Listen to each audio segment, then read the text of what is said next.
Welcome, everyone. Let's dive into this intriguing discussion.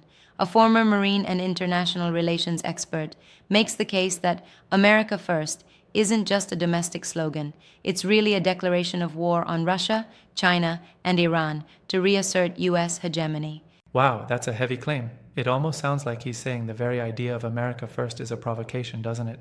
Absolutely. And it's like he's flipping the script on what many perceive as a protectionist domestic Yeah, agenda. exactly. Instead, he argues it's a clear war posture against major geopolitical players. So, does this mean he's advocating for active military confrontation, or is it more of a rhetorical stance? Good question.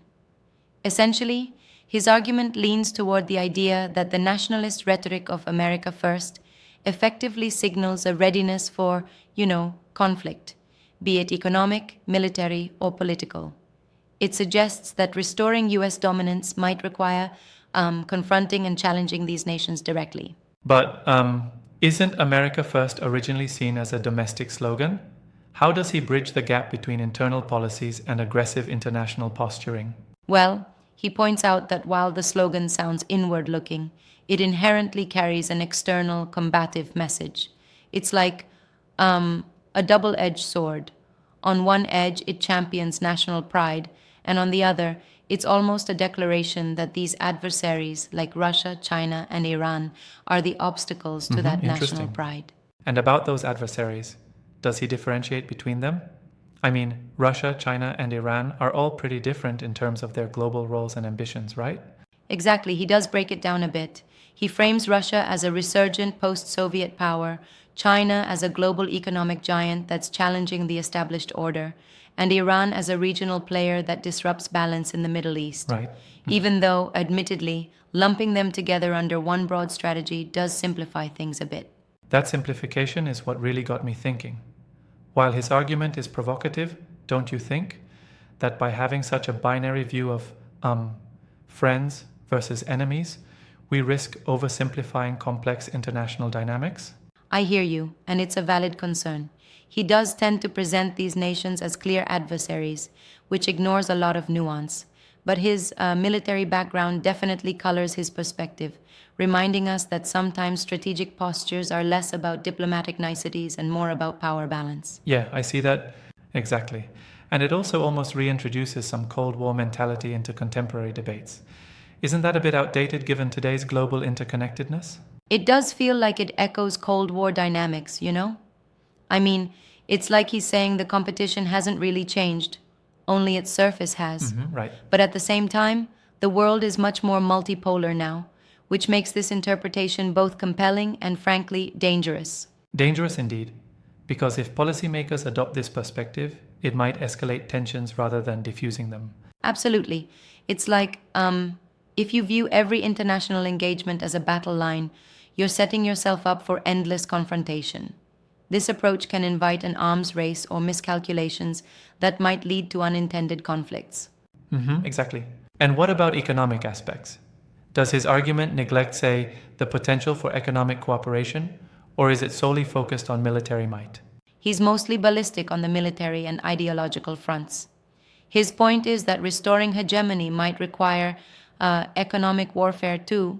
Think sanctions, trade wars, strategic embargoes, all tools to enforce a kind of global conformity to US interests. Right. Okay, that certainly paints a very confrontational picture of US policy. But isn't there a risk that using such a framework could escalate tensions unnecessarily? I do understand that critique.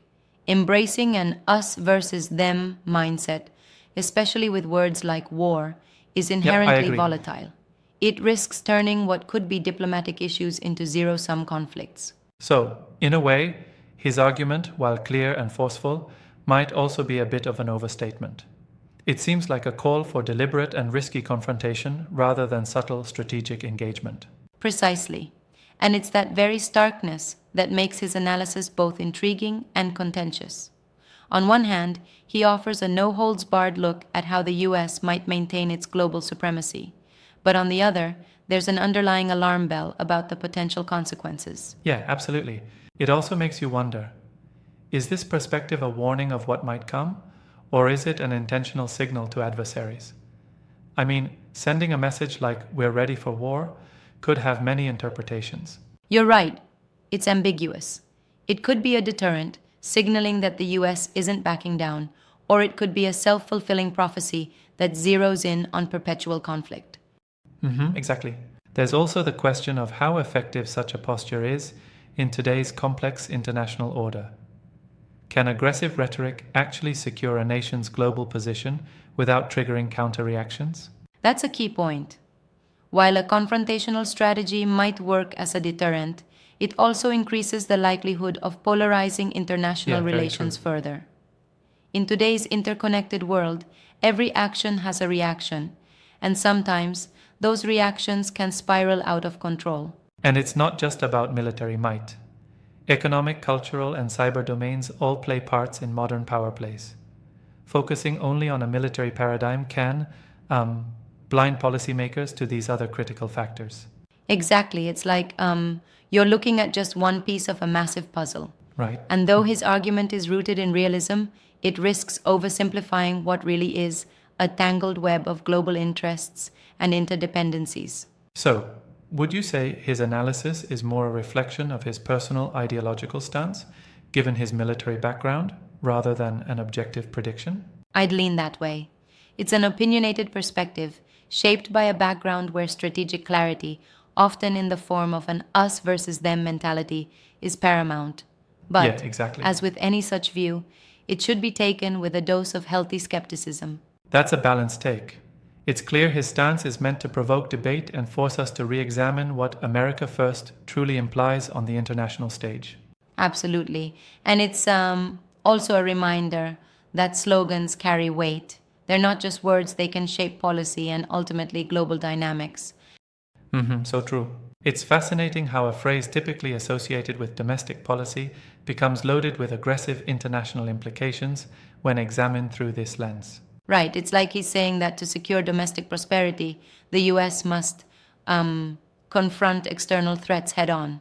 That inherently sets the stage for, well, possible military or economic warfare. Exactly. And this brings us to another interesting aspect: how this framework reconciles with the current global push for diplomacy and multilateralism. Does the aggressive stance undermine collaborative efforts? That's a great point. If policymakers adopt such a rigid oppositional view, they might neglect the benefits of alliances and international cooperation. The risk is isolating the US further, turning potential partners into adversaries. Yeah, definitely. I can see how that might backfire. There's a real danger of amplifying tensions rather than achieving strategic stability. Exactly, which is why, despite the appeal of a strong, decisive posture, it's so important to balance realism with pragmatism. Absolutely. And even though the argument is provocative, it's definitely stimulating more discussion about what strategic dominance really entails in today's multipolar world. True, it raises fundamental questions about the costs of power, both in terms of national security and global stability. It's a conversation that we really need to have, even if we challenge its premises from time to time. Yeah, exactly. So in the end, while his interpretation of America First as a war declaration is compelling, it also serves as a cautionary tale. It makes us reflect on whether such confrontational policies are truly sustainable or even desirable. Absolutely. It's a wake up call to look beyond the rhetoric and examine how these ideological stances play out in the broad arena of international politics. Right. And that, I think, is what keeps the debate so lively, balancing the need for national security with the risks inherent in aggressive global posturing. Precisely. It's a challenging tightrope to walk, and discussions like these are crucial for understanding the implications of such a drastic reinterpretation of America true. First. Well, it's definitely given us plenty to think about. I look forward to seeing how this narrative evolves and influences policy debates in the future. Same here. It's always fascinating to explore how these ideas, no matter how provocative, invite us to reevaluate the underlying mechanics of power, responsibility, and strategy on a global scale. Yeah, absolutely. Thanks for such an engaging chat. This discussion really brings to light the complexities hiding beneath a simple slogan. Definitely.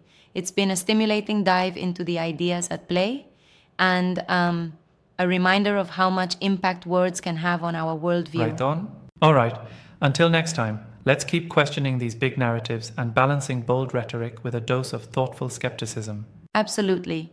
Thanks for joining in. Keep challenging the status quo and exploring the layers behind every slogan. See you next time.